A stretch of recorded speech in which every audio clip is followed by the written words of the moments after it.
Ова е брутален политички напад.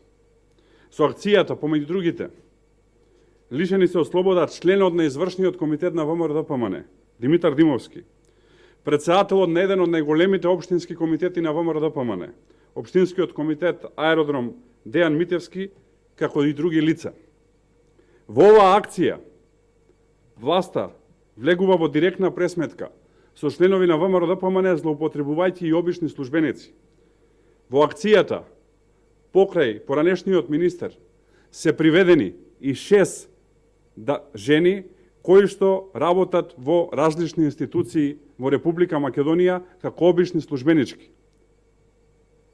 Приведени се 6 недолжни граѓани на оваа држава, жени, обични службенички, кои што си ја работат својата работа во катастарот, министерството, кај нотари и во правобранителството. Се работи за толкување на управна постапка, која што може да се толкува на еден или на друг начин.